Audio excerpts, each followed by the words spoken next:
Le corps d'un adolescent de 17 ans retrouvé dans une canalisation.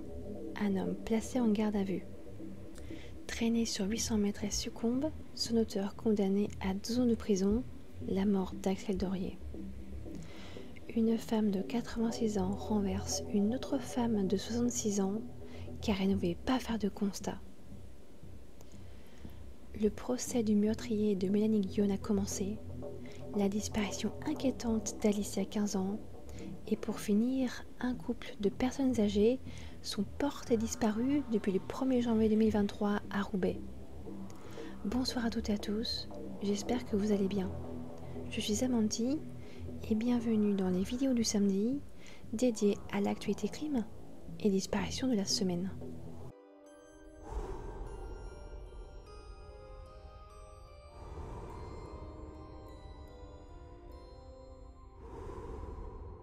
En première actualité, le corps d'un adolescent de 17 ans est retrouvé dans une canalisation. Un homme est placé en garde à vue. Dans la soirée du mardi 17 janvier 2023, le corps d'un jeune adulte de 17 ans est retrouvé dans une canalisation à Saint-Priest près de Lyon. Il est 23h30. L'affaire débute par une canalisation d'immeubles bouchés. Un plombier est appelé pour agir sur le problème. Mais ce qui bouche la canalisation n'a rien d'anodin. À l'intérieur de celle-ci, le corps démembré à l'aide d'une scie électrique d'un adolescent de 17 ans est découvert. L'adolescent a été identifié. À peine quelques heures plus tard, un homme est interpellé. Le mercredi matin, il est arrêté et placé en garde à vue. Il y tiendra des propos incohérents et niera tout en bloc. Le suspect de 28 ans n'a aucun passé judiciaire. Il est cependant suivi pour des troubles psychiatriques depuis plusieurs années. Une enquête est ouverte pour homicide volontaire. Certains voisins ont rapporté avoir entendu des bruits de travaux ainsi que des cris le dimanche 15 janvier. La victime avait disparu le vendredi 13 janvier sur le chemin de son travail à Corbas, au sud de Lyon. L'enquête se poursuit. En seconde actualité, traîné sur 800 mètres, elle succombe. Son auteur est condamné à 12 ans de prison, la mort d'Axel Dorier. Le procès a eu lieu à la mi-janvier 2023. L'auteur d'un accident de la route a été condamné à 12 ans de prison pour violence avec usage ou menace d'une arme ayant entraîné la mort sans intention de la donner et délit de fuite. Retour sur la nuit des faits. Nous sommes de la nuit du 18 au 19 juillet 2020. Axel Dorier, 22 ans, fait la fête au parc des Hauteurs à Fourvière à Lyon. Elle est avec ses frères jumeaux et des amis. Mais ils ne sont pas les seuls dans le parc. Deux hommes, des cousins, donnent rendez-vous à deux jeunes femmes. Ces dernières arrivent sur les lieux et percutent un des chiens du petit groupe d'amis venus faire la fête. C'est le début d'une violente dispute qui va vite partir sur les tours. Un des cousins, Youssef Tebal, 21 ans, qui conduit une Volkswagen Golf, veut forcer le passage. Renverse un des participants à la fête, puis percute Axel une première fois. Axel tombe au sol mais se relève. Elle est de nouveau percutée. Elle est ensuite traînée sur pas moins de 807 mètres, coincée sous le châssis de la voiture. Youssef et son cousin prennent la fuite mais se rendent 2 heures plus tard.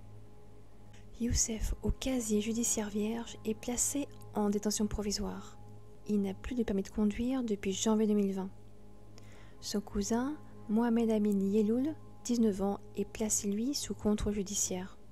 En troisième actualité, une femme de 86 ans renverse une autre femme de 66 ans car elle ne voulait pas faire de constat. Nous sommes jeudi 19 janvier. Il est 17h30. Deux voitures se percutent au niveau d'un carrefour de Ronchin au sud de Roubaix. Une femme de 86 ans, auteure de la fausse manœuvre, ne souhaite pas faire de constat. Mais l'autre conductrice de 66 ans ne compte pas en rester là et se place devant la voiture de la femme de 86 ans, histoire de l'empêcher de fuir. La conductrice en tort démarre et force le passage, projette l'autre femme sur son capot, freine, l'autre femme tombe sur le sol. La femme de 86 ans ne s'arrête pas là. Elle roule sur le corps de la femme de 66 ans et prend la fuite devant les plusieurs témoins de l'horrible scène. Les secours sont très vite sur place, mais ses blessures sont trop importantes. La femme de 66 ans trouve la mort sur le bitume. Quelques heures plus tard, la conductrice est interpellée, puis placée en garde à vue. L'enquête continue. En quatrième actualité, le procès du meurtrier de Mélanie Guillaume a commencé. Justice encore, le procès du meurtrier présumé s'est ouvert le 19 janvier et doit se clore le 25 janvier. Michael Filetas est accusé du meurtre de Mélanie, son ex-copine, le 29 janvier 2020. Retour sur les faits. Nous sommes à Écuvilly, une petite commune entre Paris et Mantes-la-Jolie. La scène se déroule en pleine nuit, vers 3h30 du matin, à l'intérieur d'un petit pavillon. Michael Filetas rentre par effraction dans la maison pendant que tout le monde dort paisiblement. Il retire ses chaussures, histoire d'être le plus discret possible. Sur sa route, il découvre endormie la sœur du nouveau copain de son ex. Et il menotte Mallory, la petite sœur, l'agresse, mais elle crie. Michael la poignarde à plusieurs reprises, puis se rend à l'étage où Mélanie et Brian ont été réveillés par les cris. Il tente probablement d'allumer le courant, mais Michael avait tout prévu. Il a coupé l'électricité. Il se rue sur Mélanie et la poignarde de multiples coups de couteau. Brian tente tant bien que mal de la défendre, lui aussi sera frappé à plusieurs reprises. Mélanie s'échappe dans le même temps, profitant de la confusion. Mais Michael la rattrape dans le garage et termine ce qu'il était venu commencer. En tout, Mélanie va recevoir 80 coups de couteau, d'une lame longue de 17,5 cm.